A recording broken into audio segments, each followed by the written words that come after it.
Bruno Fernandes. Ronaldo is hungry for it, but Fernandes goes alone. Nuno Mendes pushes forward. What a reply. And who else but Cristiano Ronaldo? Oh, what a strike that is. An absolutely stunning goal from the legend. Backed by seasoned veterans, a fresh golden generation is hitting its peak. Portugal is turning into exactly the threat this World Cup feared. No longer underdogs or dark horses. They arrive as genuine contenders with serious unfinished business. But despite dominating Europe, does this Portugal squad really have enough to claim football's biggest prize on the world stage? Winning the Nations League last year was a massive high, but their overall track record at major international tournaments remains pretty hit or miss. Their best recent World Cup run was back in 2006. They made the semi-finals, only to lose 1-0 against France. And lately, they hit the quarter-finals in 2022 before Morocco stunned them. That surprise squad became the first African nation to reach the last four. Historically, their peak is still a third-place finish from Eusebio's 1966 squad. They have never made a World Cup final, yet before Ronaldo debuted in 2003, their trophy cabinet was completely empty. Just 3 World Cups and 3 Euros. 0 major hardware. Just a reputation for raw talent that always crumbled when it mattered most. Since Ronaldo arrived, that entire story flipped. The Selecao qualified for 6 straight World Cups and 6 straight Euros. Even better, they finally added 3 major international trophies to their collection. Euro 2016, the first ever Nations League in 2019, and another one in 2025. Scraping through qualifiers turned into ruling the whole continent. Portugal's climb alongside Ronaldo isn't just a fun stat. It is a genuine golden era, driven by an all-time great. Now, they are marching back to the World Cup, but getting there brought plenty of drama.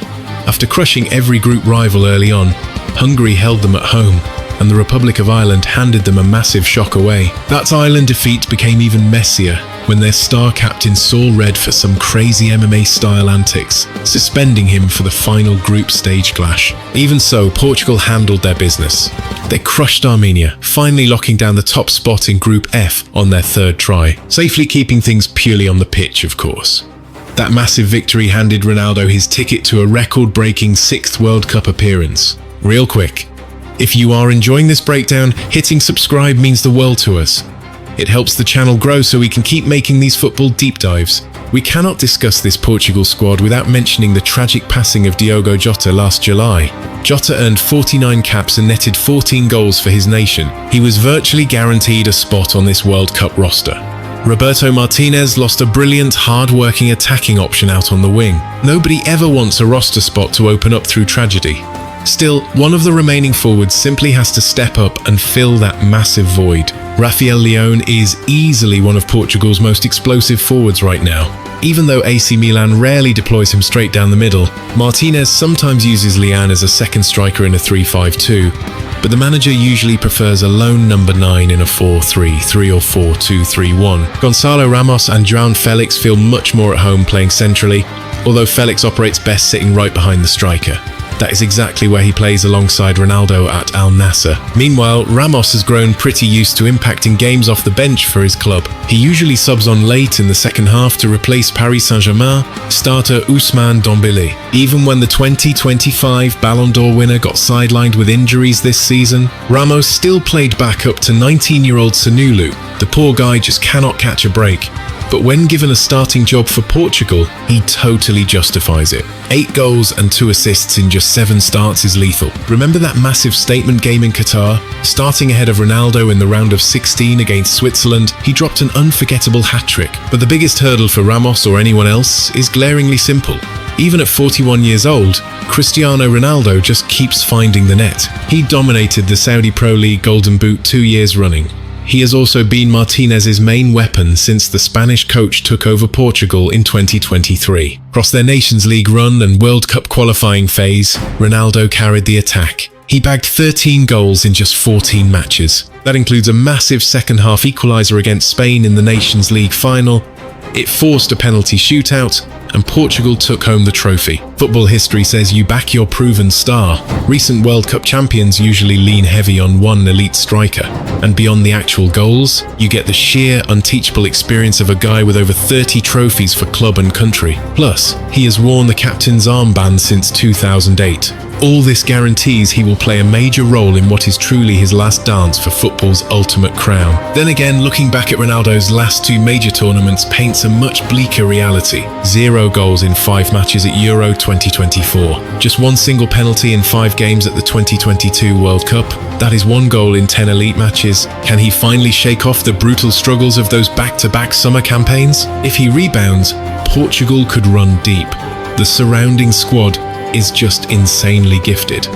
But truth be told, his physical dominance has faded heavily over time. Out of all outfielders playing over 700 minutes in the Nations League, he covered the second lowest amount of ground. Sure, pure strikers run less than active midfielders or fullbacks, but consider Norway's Erling Haaland. Haaland shattered scoring records in qualifiers, yet still ran further while playing 200 fewer minutes. Obviously, age forces you to adapt. Just like how hitting 30 means pulling a hamstring every time you bend over to grab your car keys. Saving energy, timing those runs, and reading the pitch matter just as much as pure speed. We'll soon find out if Ronaldo can still be that killer presence up top. If he handles it well and backs the squad, things will be smooth.